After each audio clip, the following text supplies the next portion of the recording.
સ્વાદની સફર ચેનલમાં આપનું સ્વાગત છે। આજે આપણે બનાવવાના છે સૂકી ભાજી બટાકાની। એના માટે આપણે 500 ગ્રામ જેટલા બટાકા લઈ લીધા છે। લીલા મરચાં 2 થી 3 લઈ લીધા છે। લીમડાના પાન લીધા છે। લીંબુ લીધું છે 1 નંગ, એને રસ કાઢી લીધો છે। અને 1 વાટકી ચટપટી થાય ખટાશને એના માટે એને ખાંડ લીધી છે 1 વાટકી। અને આપણા રેગ્યુલર ઘરના મસાલા છે। આપણે હવે બનાવીશું સૂકી ભાજી। આપણે સૂકી ભાજીના વઘાર માટે આપણે તેલ લઈ લઈશું 3 થી 4 ચમચી જેટલું।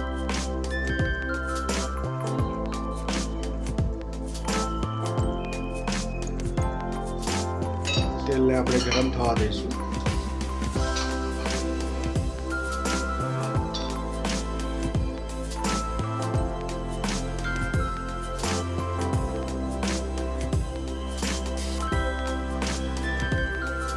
તેલ ગરમ થઈ ગયું છે। હવે આપણે જીરું એડ કરી દઈશું। ફરાળી છે એટલે આપણે રહી નથી એડ કરતા, આપણે જીરું એડ કરીએ છીએ। 1 નાની ચમચી જેટલી હિંગ એડ કરી દઈશું, અડધી ચમચી જેટલી।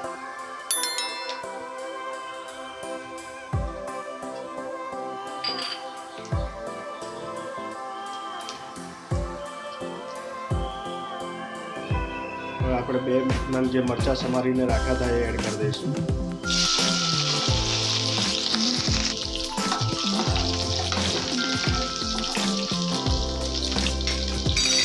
મીઠા લીમડાના પાન લઈ લઈશું।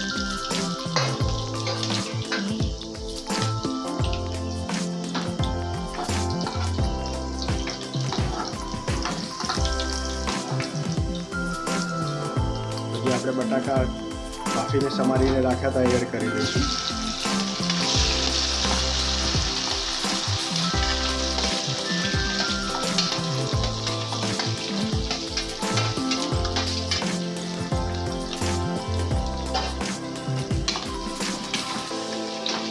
બરાબર મિક્સ કરી લઈશું હવે બટાકાને।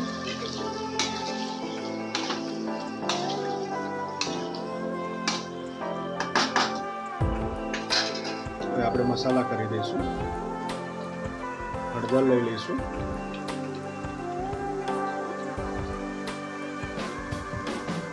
મરચું પાવડર,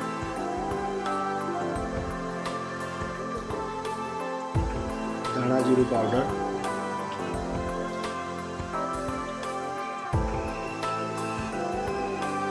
અને સ્વાદ પ્રમાણે આપણે સિંધવ મીઠું એડ કરી દઈશું।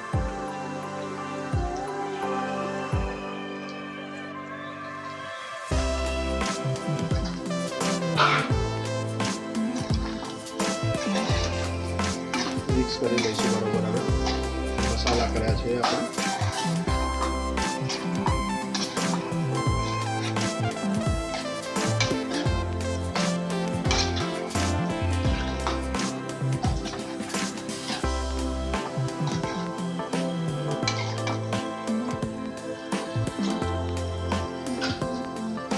ચટપટો સ્વાદ થાય એના માટે આપણે લીંબુ લઈ લીધું છે 1 નંગ, લીંબુનો રસ એડ કરી દઈશું। 3 થી 4 ચમચી જેટલી આપણે ખાંડ લીધી છે, ખાંડ એડ કરી દઈશું।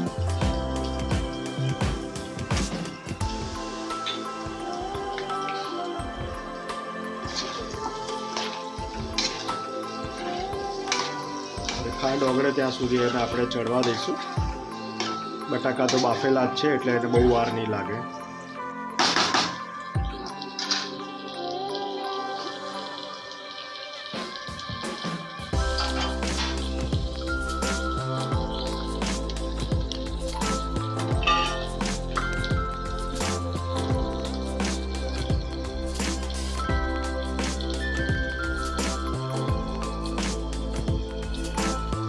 આપણી ખાંડ ઓગળી ગઈ છે, જોઈ શકો છો આપણી ફરાળી સૂકી ભાજી તૈયાર થઈ ગઈ છે।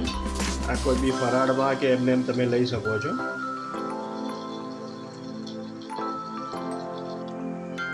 જોઈ શકો છો આપણી સૂકી ભાજી તૈયાર થઈ ગઈ છે।